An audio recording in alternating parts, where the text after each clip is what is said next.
When everyone's settled down.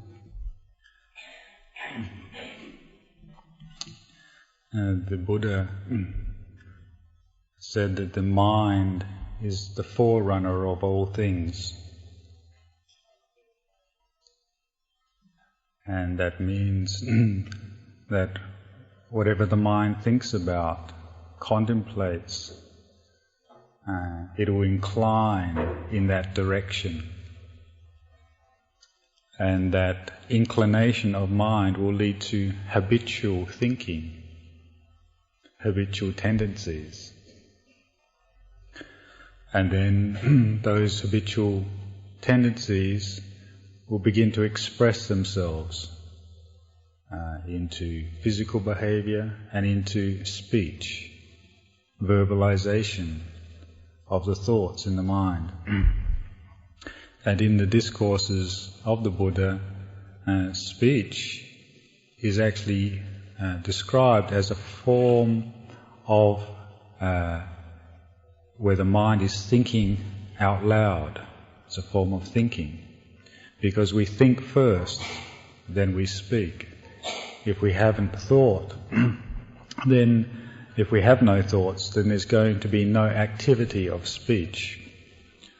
And that is why a person who goes into very deep states of concentration, when they come out of those states where thinking has stopped, they find it very difficult to speak. They are so calm and quiet that they don't feel inclined to speak. They just want to be still. And this evening I wanted to say a bit, because I had a request to talk about this particular subject. And I know many of you have heard this over and over again, but it is an extremely important aspect of our life, how we use communication, how we speak to each other. And it does cause so much pain, suffering and problems for us if we get involved in wrong speech. Even with the best intentions, sometimes our communication leads to problems. Because it's the only tool we have, apart from physical actions, of expressing the mind. Other people, if they don't have the psychic power to read our mind, then they have to listen to what we say. And sometimes it's very important for us as well to listen to what we say, because then we start to hear what other people hear. Because this whole area of speech is so important in our daily lives, and you're well aware of that. And this evening I wanted to talk about different aspects of speech, because communication is an area we can develop in virtue. And even monks find that this is actually one of the rules that you have to be very, very careful of, and where sometimes you end up breaking. In Buddhism we practice certain trainings. We're training our body, speech and mind. It's to train and cultivate it, so it is ennobled.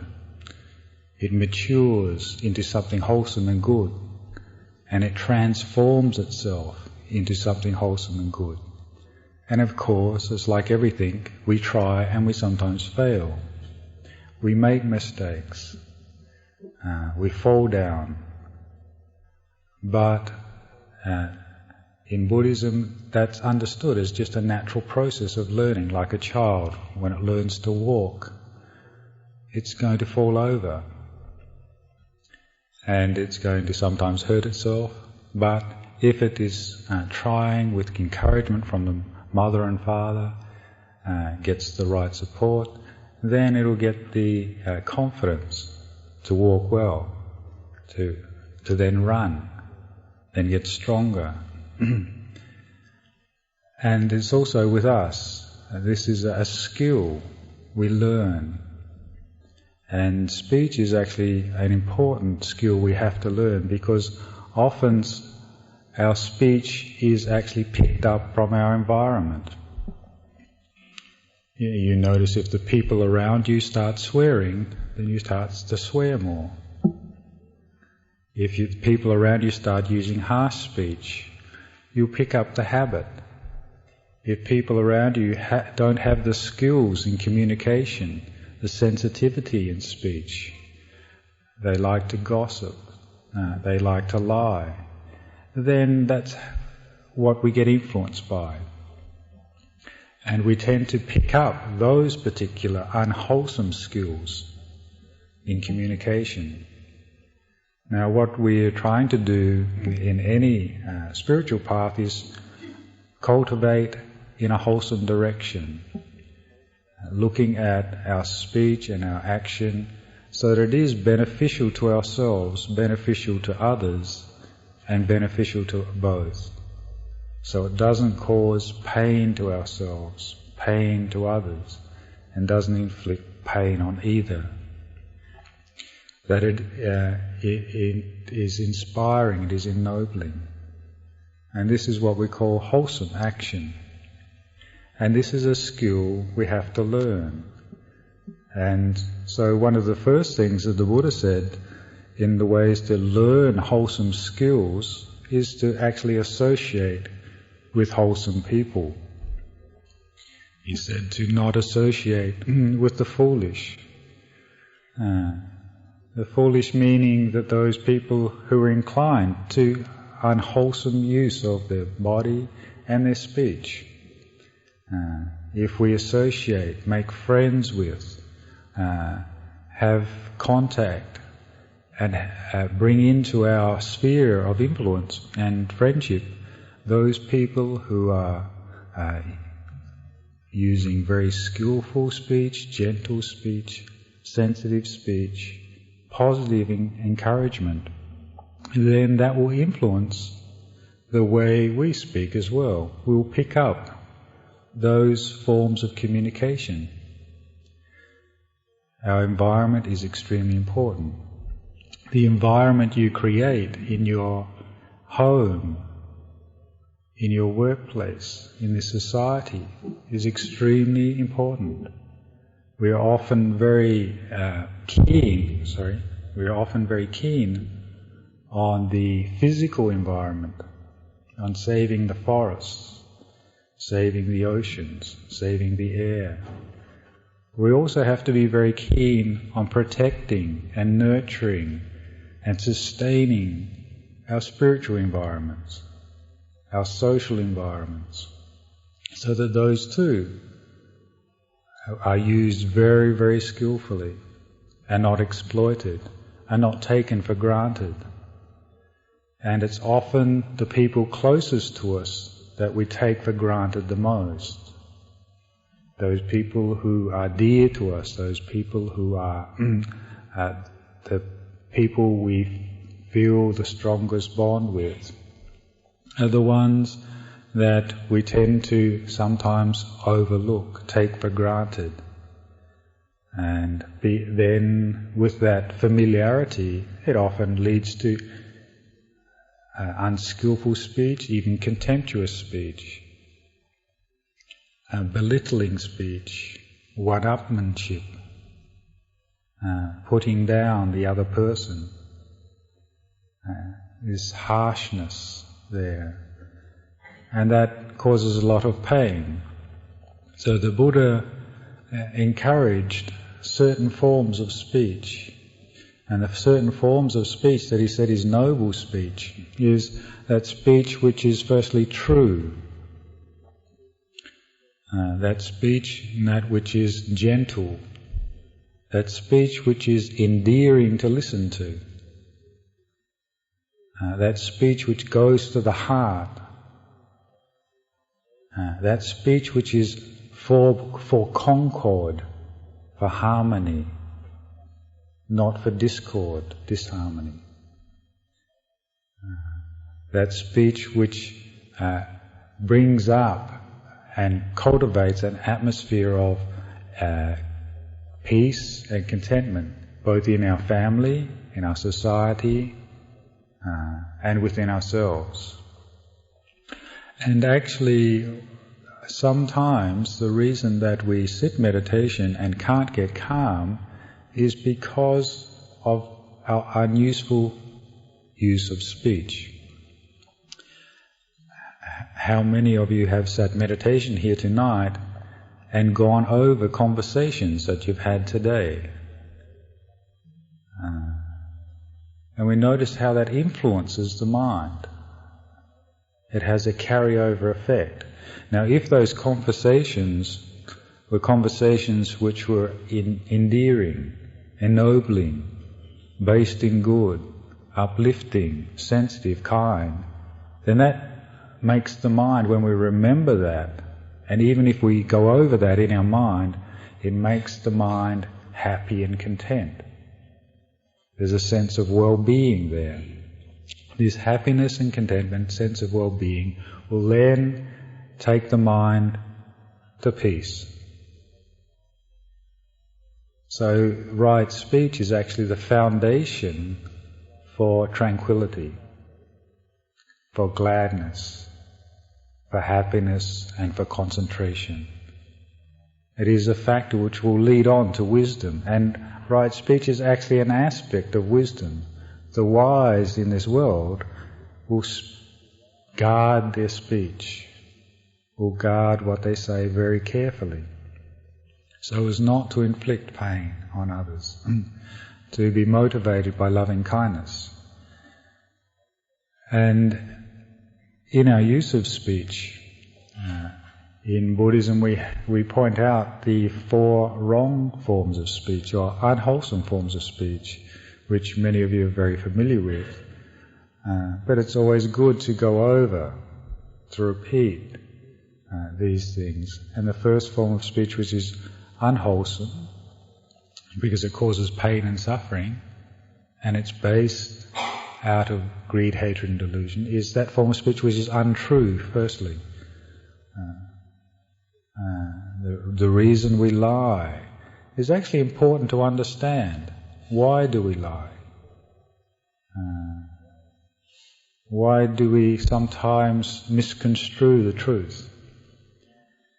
And we see that often it is a habit we've either picked up, or it's the carryover of our character from the past, our karma, the condition that we've got ourselves into of speaking this way. But a lot of the times it's motivated out of a desire to protect oneself. We have a feeling of insecurity that if we don't tell the truth, then things won't work out the way we want, the way we desire, or we will lose face, etc., etc. And when we start to actually look at what is motivating this wrong speech, what is motivating the tendency to distort truth, then we're starting to look into the mind. We're starting to kind of open up the closets of the mind which we've ignored. And this is what we actually have to do. Look at this, develop this integrity to look, why do I distort truth that way? And sometimes it is to protect either ourselves, or sometimes we think it's by protecting others from knowing the truth. But more often than not, it's motivated by a deep sense of self. But as we actually start to see that,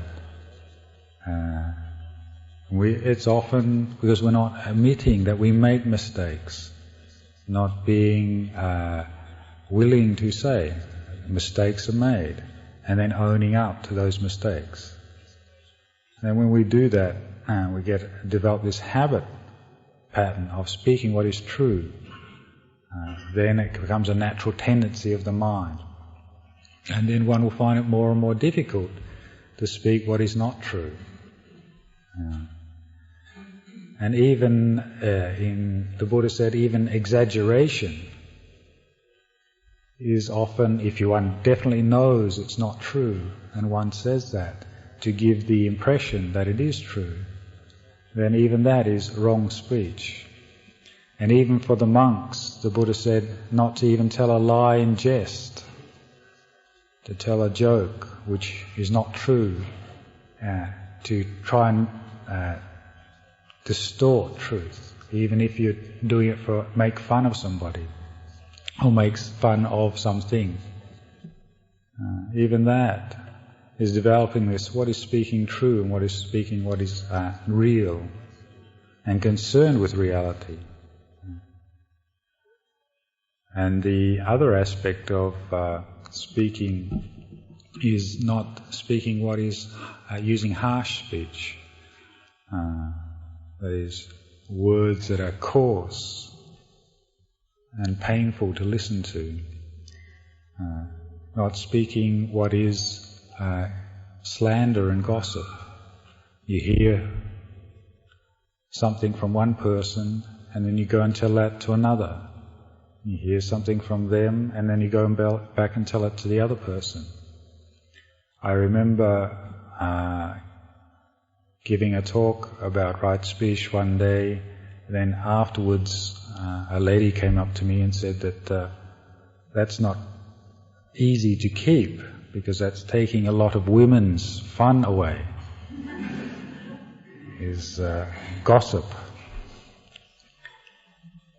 I don't know whether that was her comment, that's not my comment.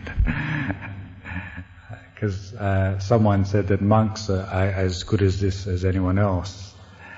But we notice that, we have that tendency to speak about others, to talk about others.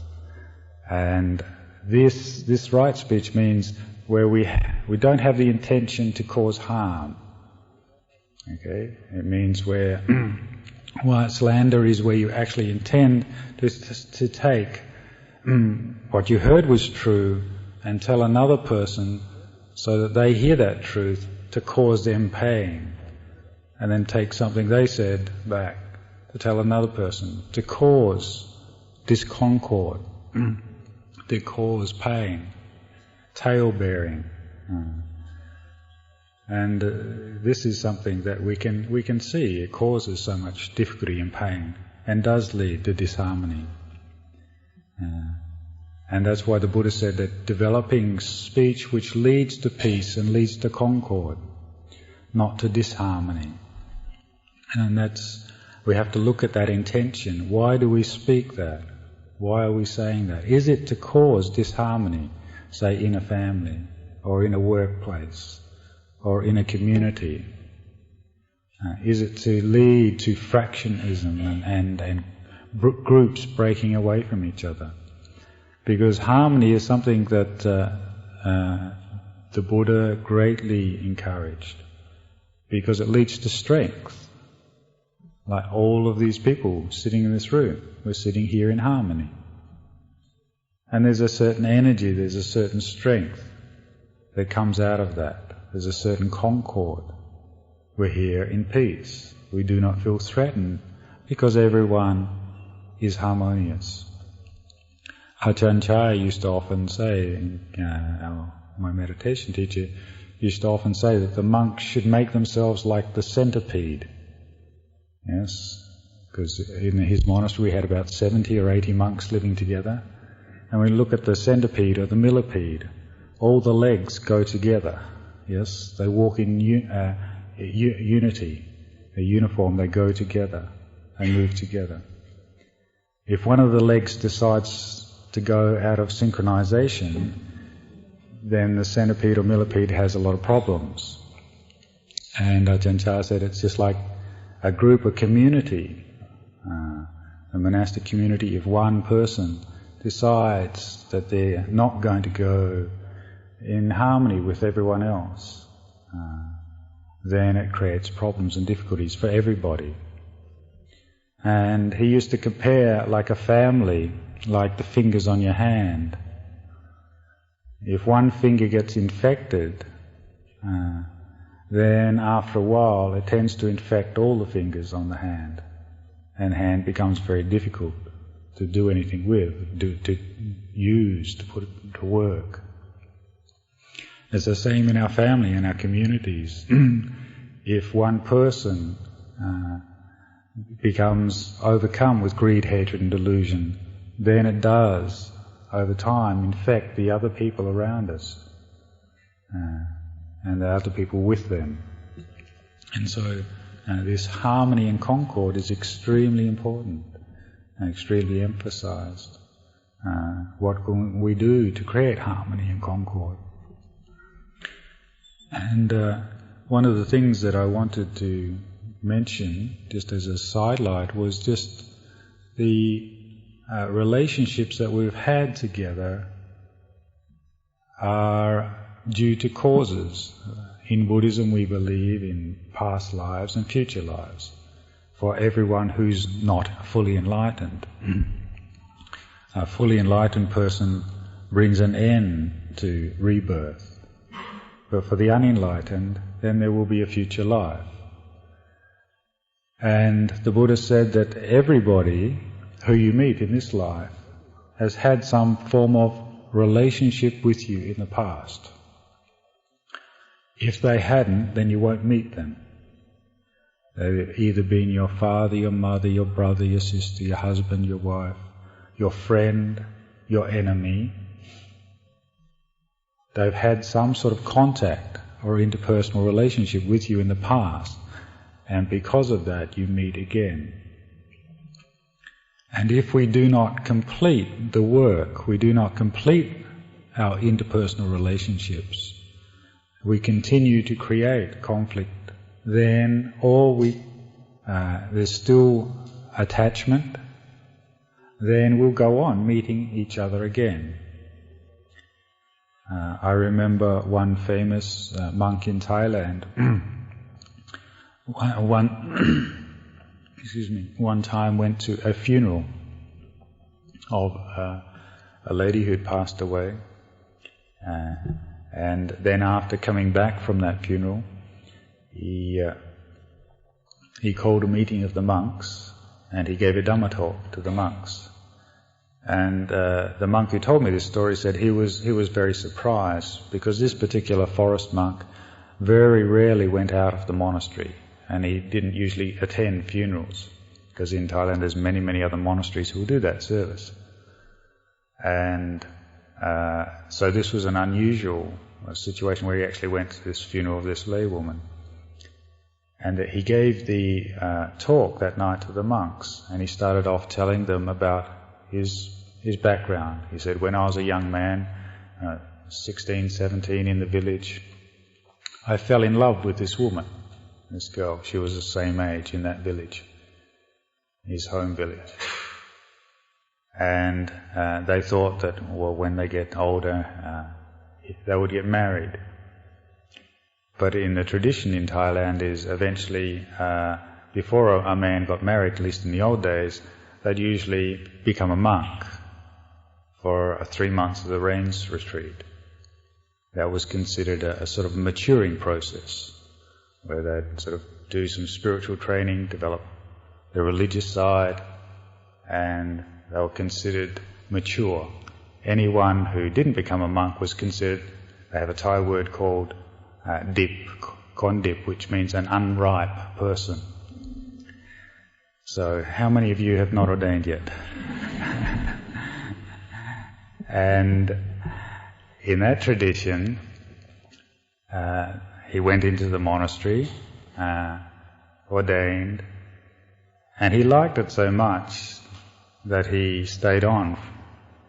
And then eventually he decided he would continue. He was at first a study monk, doing academic studies, studying the scriptures about Buddhism. And then he eventually went down to Bangkok. He lived in the countryside, went down to Bangkok and continued his studies. And because he was away for quite a while, up to 8 years, the lady stopped waiting, and she ended up marrying someone else. And when he had finished his studies, he had by that time developed meditation privately. He used to sit after studying, and he experienced deep states of calm. So he went off in search of a meditation teacher, and the meditation teacher he found was a very famous one called Ajahn Mun. And after living with Ajahn Mun, he practiced, for a long, long time, and he eventually realized the Dhamma, and of course was not interested in the lady anymore. So, but what happened was he eventually came back to his home village, and that lady had had a family and children, and she used to come to the monastery and offering food and things like that, and visit very frequently. And then when she was in her late 60s, she passed away. And so the monk was telling, this particular monk was telling the other monks that that was the story. And the reason he went to the funeral of this lady was because he could recall his past lives, and she had been his wife 27 times in the past.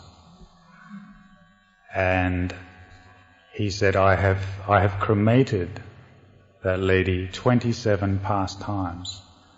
And he said, this is the last time, at least for him, because there was no more becoming for him. And whether you believe in past lives or not is beside the point, but the reason I give that story is because it, from a Buddhist point of view, for those who have confidence in past lives, it does point that it's not just once that we've met each other. We're going over the same old ground over and over again. And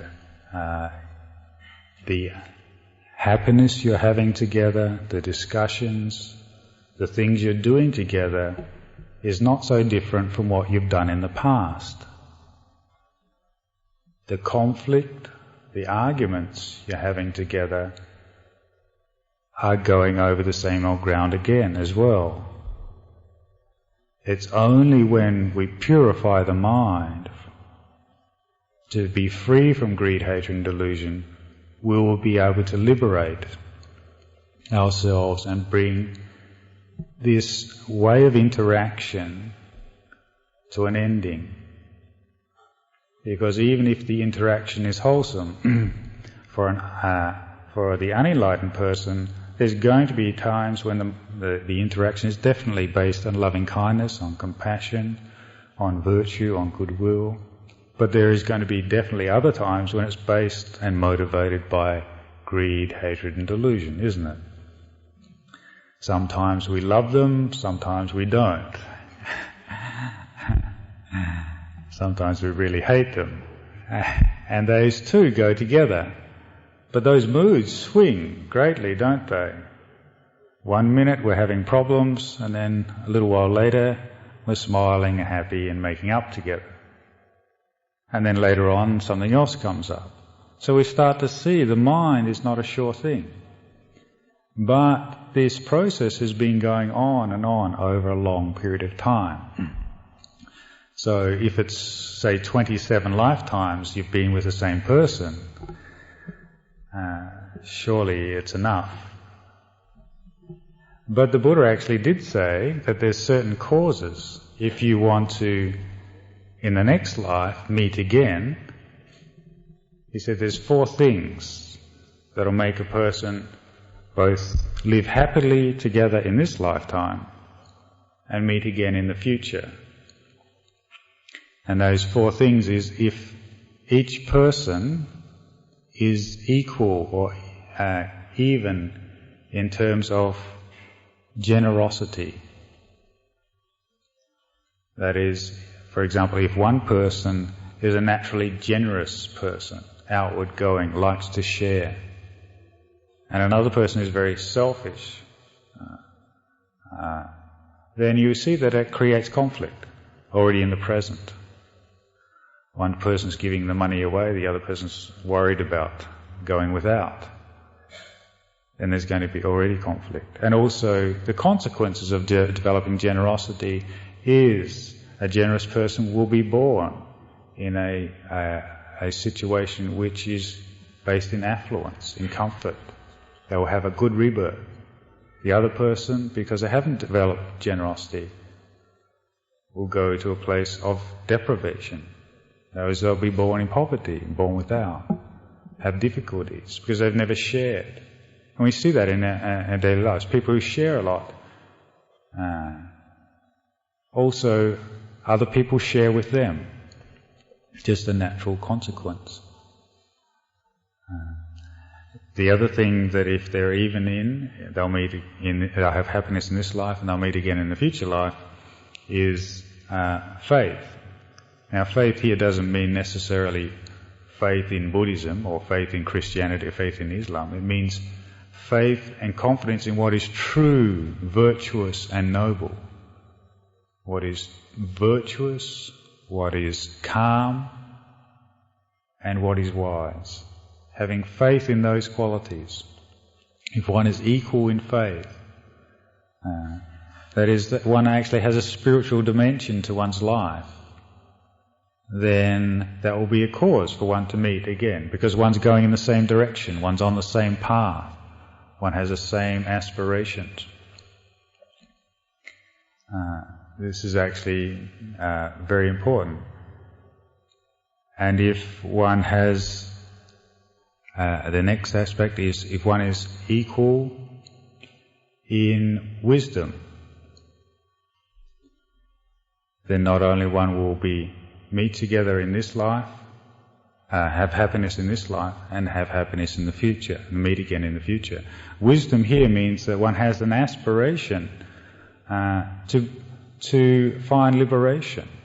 If one has a similar aspiration to cultivate what is good and skillful, to develop oneself, and to cultivate peace and find liberation, seek liberation, then one is also going in the same direction. So one will meet in this life, one will meet good friends in this life, and one also will meet in the future life. And also the last one is if one has virtue, one is equal in virtue. You can see that if, say, people are living together, or partners are living together, and the virtue is not equal, there's dishonesty in one aspect of the relationship. There's lying, there's distrust, there's adultery. Then it causes so much pain. Then there's even separation in this lifetime, let alone in the next. And so these four aspects, being equal in faith, generosity, virtue and wisdom, lead to harmony in living together in this lifetime and also in the future lifetime. The problem is when I usually tell people these four things, they say, well, I don't want to meet them again in the future lifetime. I think that most people have had enough.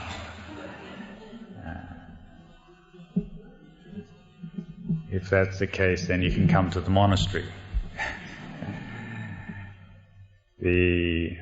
I always remember the story in the discourses of it's like the ideal Buddhist couple was Venerable Mahakassapa. When he was a layperson, he determined he never wanted to marry. He decided he wanted his life, when he was a young man, he wanted to seek liberation. He didn't know what enlightenment was, but he heard the word, heard the term, and he wanted to become enlightened. So he decided, I won't marry. And his wife was Bada. Yes, Bada. His wife was Bada. Another lady was Bada before they got married. Bada, she was also a very spiritually developed person. She decided she wouldn't marry as well in this lifetime. But of course, being born in India, usually in India in those days, that was arranged marriages by people's parents, and they were married at the age of 16. So the families got together and decided to marry Bada and Kassapa together. and because the tradition was you didn't go against the family's wishes, then they had this marriage ceremony, and then on the wedding night they were given the bridal suite, and they went to the bridal suite, and Kassapa spoke to Buddha and said, told him of his aspirations. He said, on the honeymoon night, he said, I never wanted to get married. I've always wanted to seek liberation, seek enlightenment. And Buddha also said, oh, that's wonderful, that's marvelous. I too never wanted to marry. I always wanted to seek liberation and enlightenment as well. So they made a pact, we'll live like brothers and sisters, brother and sister. And the first person who hears of an enlightened teacher will come and tell the other, so that the other person too can hear those teachings and we can both seek enlightenment. And so that night they sprinkled flowers, petals, down the middle of the bed. And one slept on one side of the bed and the other slept on the other side of the bed. Yes. And they lived like brother and sister. And then eventually Kassapa heard of the Buddha, and he went off and sought him out, and he heard his teachings, and he became enlightened. And once he became enlightened, he went back to seek out his wife, and he told her those teachings, and she too became enlightened on hearing those teachings, because her mind was ready. They were already very spiritually cultivated, spiritually developed, very high-minded already. And then they both decided, we'll go off and ordain. And so Kassapa became a monk, and Buddha became a nun, a bhikkhuni in the Buddha's religion. And they both became fully enlightened. They were both fully enlightened arahants. And it's very beautiful. That's the story of those two disciples, very famous disciples of the Buddha. And you can see that if maybe we're not living up to that standard, or even want to live up to that standard. But the reason I tell that story is it gives a different dimension if we look at our relationships in that context, that it is a journey together. Yes, we're travelling on a path, and hopefully we're travelling on a direction which is leading towards enlightenment. It's uplifting the mind, and we're helping to support each other in a wholesome way. And one of the ways we can help to support each other in a wholesome and skillful way is by kind and gentle speech. Speech which goes to the heart, which is sensitive to the other person, which is uplifting and brings comfort to them. So when they're having a hard time, we speak kindly and gently, words that are going to be soothing and bring them tranquility and peace. We speak words that are going to lead to concord, not to disharmony. Because sometimes we get to know the person we're living with so well that it's actually frightening, isn't it? Because we know all the weak points as well. We know all the soft buttons to push to get a reaction. I was frightened when I saw my grandparents once, many years ago. I went back there as a monk, and my grandmother started a sentence and my grandfather would finish it for her. That was terrifying to see that. You could see they'd become one person. They thought the same. And it just didn't happen once, it was continuous. Sometimes, yes, that has a positive effect, but sometimes when greed, hatred and delusion, anger, when we're distraught, upset, or overcome with fear and anxiety, distrust or negativity, then we can use that in a very painful way to inflict pain. because we know how to. We know the points to press. And this is what we try to train the mind out of doing, to break the old habits, to break the unskillful ways of interacting and relating, and trying to develop skillful ways, because it does take a lot of effort to say a kind word, doesn't it? Sometimes there's a lot of resistance to just giving praise, a lot of resistance to giving a compliment where it's due, a lot of resistance to reaching out and saying, how are you today? How do you feel? Often we demand the other person to say, why don't you ask how I am? Yes? You never ask how I am. That's what the mind's saying, isn't it? We want others to respond to us in a sensitive and kind way, yet sometimes we find it very difficult to reach out. And that's what right effort is in the Buddha's path, putting forth that effort to have faith and confidence to do what is good. And we see the effect actually when we do reach out, when we say, how are you today? Are you well? Can I help? Can I do anything to make your life easier? How are you feeling? Then that reaching out allows positive communication. And there's always going to be mistakes. There's always going to be misunderstandings. Because speech is not direct communication. It's not mind to mind.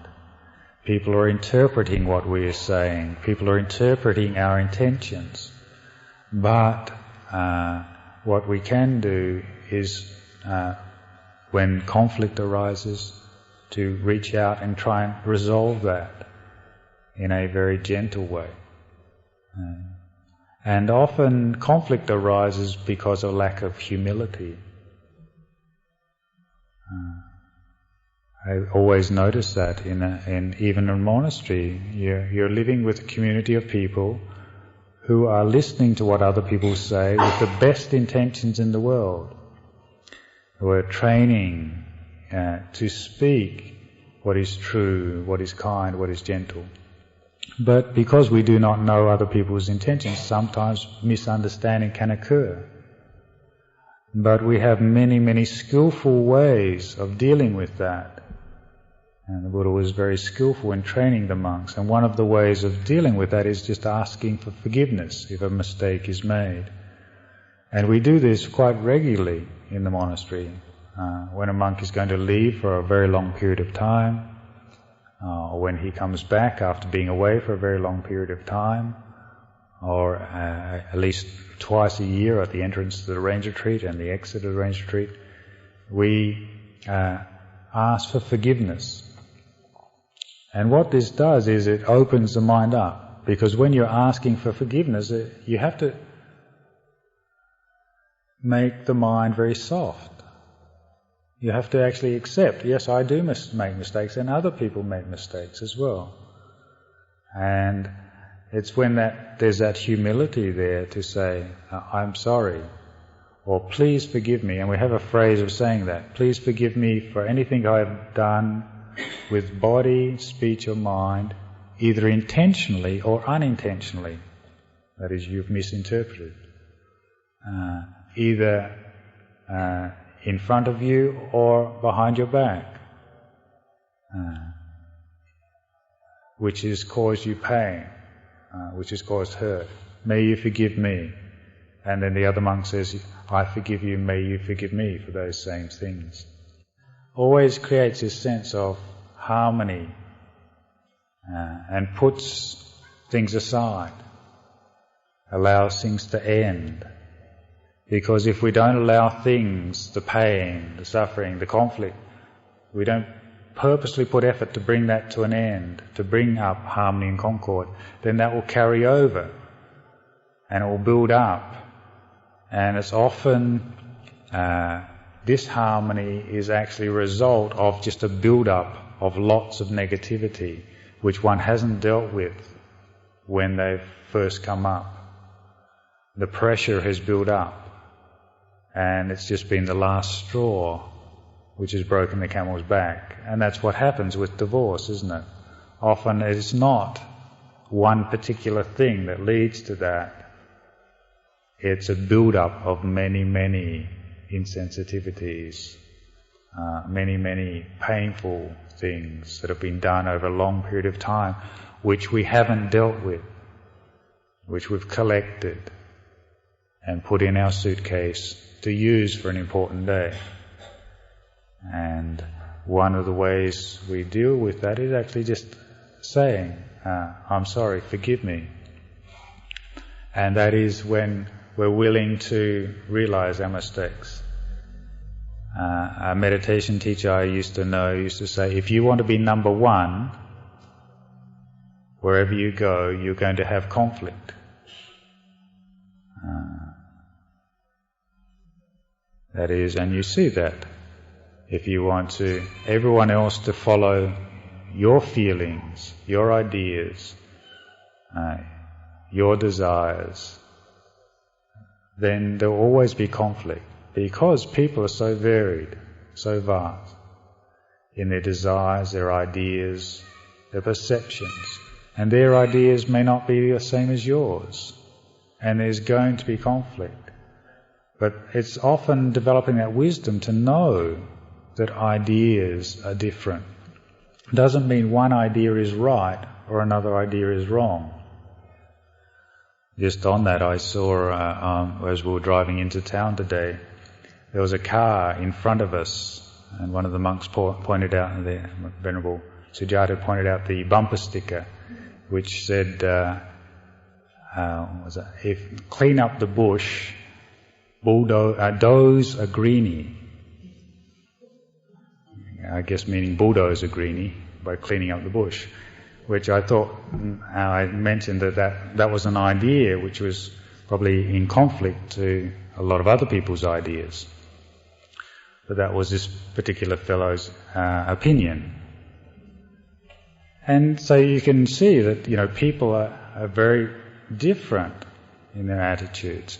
But if you take one position as absolute, as right, and you attach to that as being wholesome and good, and get angry then at the opposite, then that anger is unwholesome. And that idea is not wholesome anymore, because it's overcome by anger. And I saw that in Thailand. Interesting, I was asked, there was two gentlemen speaking, and this is an Asian culture, and one gentleman was saying, he asked me the question, he gave some money to one of his workers. And in Asian culture, usually when you receive money from your boss, you'd lift your hands up out of gratitude. It's a bit like saying thank you. It's equivalent to saying thank you in English. And this fellow said he gave to his worker the money, and he didn't lift his hand up, so he didn't say the equivalent to thank you in English. And his wife later on said to him, "Why didn't you tell that person to why him or say thank you?" And he said, "Well, when I gave him the money and he didn't respond, I just made my mind equanimous." But his wife argued, "Well, then you're going to teach this person to be have no gratitude, be ungrateful, and that's just common good manners." And then they had an argument. Yes, right. And he was telling me this story, and there was another gentleman there who was he happened to be police general, and he said, "Your wife was right. You should have taught him to say thank you, your servant. If you don't do that, then your servant's going to get sort of big-headed and take advantage of you later on. You should, teach him what is right and wrong." And then so they had an argument, right? And then they turned to me and said, "All right, Ajahn, who's right?" Yes. Solomon's question. Yes. Who's right? And I said, "You're both right and you're both wrong." Because you're both right in that it's a viewpoint. It depends what viewpoint you take. One person is taking the viewpoint of, in terms of gratitude and appreciation, they're just pointing out that it's civil behaviour, socially accepted. Another person is pointing out in terms of their personal reaction was they made their mind equanimous. They didn't respond to that ingratitude. So from both sides you can see their point of view. So they're both right, but they're coming from different angles. But they're both wrong in that they got angry about it. Because anger then said that my opinion is right, yours is wrong, and then there's conflict. Instead of seeing that there is other ways of looking at a problem. If we don't see that, we don't have that open-mindedness there, that also wisdom, to see that there's many ways of looking at any one particular thing. It just depends on how we approach it. Just like Ajahn Chah used to compare, he used to ask, is this stick too long or too short? Is it too long or too short?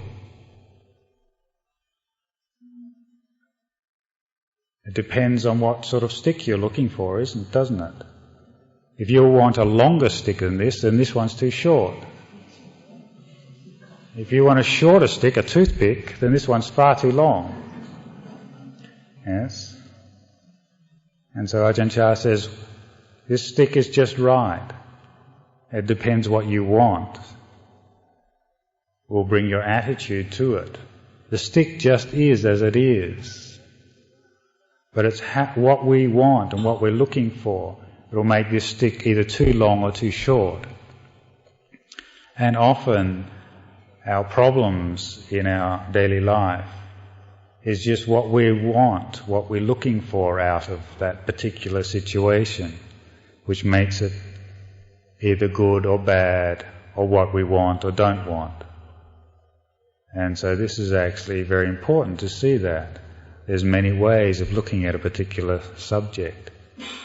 But if we start having anger and aversion and negativity and conflict, then that is automatically not true, not Dhamma. That is gone into the area of defilements. So that's why I said they were both right, but they were both wrong. They both got upset and started arguing. And so it's ways of looking at things. And then when we start to see this, we start to develop our speech. And when we start to develop our speech and it becomes more and more skillful, then we start to solve many of the problems which arise out of wrong speech. And as we start cultivating more and more skillful speech, then it has a greater effect on the people around us in a more and more wholesome way. And then that also leads to peace of mind. And as I said right from the beginning, as the Buddha pointed out, the mind is the forerunner of all things. What you think, you will eventually begin to say. And so often those jokes in jest are actually not in jest. It's because one's been thinking of them, that thought, that idea over a long period of time, and it's come out. Those comments have come out because we've been thinking of them. And once we see that, then we start to see that it's important to start guarding the mind. Because if we guard the mind, then we'll guard the mouth. If we don't guard the mind, then the mouth will just go by itself. And it's important to develop this awareness of what we're thinking and why we're thinking. What is the intention and motivation of our thought? What is the goal? And what is its purpose? And is it according to time and place? Because some speech we just have to wait to appropriate time and place to say it. And when we get this skill, then we'll find that more harmony, more concord develops. and there's much more sensitivity and peace in our daily life, and also when we sit to make our minds still, because there's good thoughts in the mind, good mental speech, then the mind will go to gladness, to rapture, to tranquility, peace, concentration, knowledge and vision of the path and release. So tonight I'd like to stop at that point, as I've said more than enough.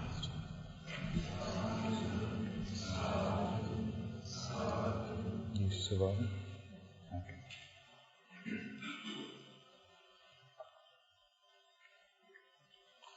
I don't know if there's any questions. Yes.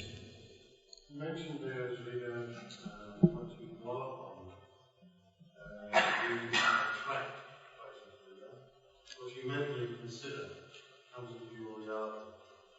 How do you explain inexplicable events like accidents and things like that? Okay, it's making a bit more of what I said. What I said is what the mind dwells upon, then it develops a habit pattern of thinking. And when what it dwells on, then that's the way it will start to then speak and act. So accidents, are completely outside of what's the mind, say, dwelling on. Once not dwelling on, may I have an accident? Though, interesting enough, your question is interesting because you do get some people who have self-destructive thoughts. Yes. And that self-destructive thoughts, by thinking over and over again, becomes a habit pattern of mind. And if one thinks about it and dwells on it enough, it becomes a neurosis. Then it becomes a psychosis. And when it becomes a psychosis, then one starts expressing it then through one's body. So you get, if you've been around people who say have strong self-destructive tendencies, then they start, say, slashing their wrists automatically, self-inflicting pain. If you've been, say, in a psychiatric ward, you see that certain people who have that habit pattern of self-destructive thoughts will then actually start inflicting physical pain on themselves. So that's one thing. The issue of what happens with accidents can necessarily be a result of karma, but also they could just be a result of just carelessness, consequences of that. There's a monk in Thailand. There's a tradition in Thailand where people would buy a new car, they'd bring it to the monk, and they'd want the monk to bless their new car so they wouldn't have any accidents. Yes? That's a pretty dangerous business if you're a monk, because you've seen the way they drive in Bangkok. You're a born loser to do that. And there's one monk, what they do is they take some powder and they usually sort of put some dots, 9 dots on the car windscreen. Now there's one monk in Thailand who's trying to cut out, this is a bit of cultural, what I call cultural Buddhist superstition. It has come in as part of cultural practice, but it's really got nothing to do with Buddhism, the Buddhist teachings. But it has been amalgamated as part of just cultural tradition in that country. And so this particular monk, to try and overcome that, he would, when people would come and ask him to bless their car, he would take some of this powder and he'd write on the windscreen, "Be very mindful." Yes. Right. And that was the way he would bless both the car and the driver. Yes. And I remember giving a talk once about this, and I pointed this out. And Liam and I know, a friend of mine, he had it on tape, And he told me later on he was driving his car in Melbourne and he was listening to this tape and he heard me say, "Be very mindful," as this monk wrote on the windscreen. And he started laughing, and then suddenly this car came out of nowhere and wiped his car off. And so he found himself having to buy a brand new car after not being mindful. And so I don't know whether I was responsible for that. So sometimes physical accidents are actually where mindfulness is actually broken, where one is thinking of other things and not actually in the present moment of doing what one is actually doing. Obviously some accidents there's no control. Even if one knows what one is doing, say driving a car, and an accident occurs, then one's not responsible. That's just a process of cause and effect. It can be karma, that's from the past, or it can be just causes that arise then and there, other people's carelessness. Does that answer your question? Yes, thank you. Okay, if anyone else has something, they can come up and speak with me afterwards.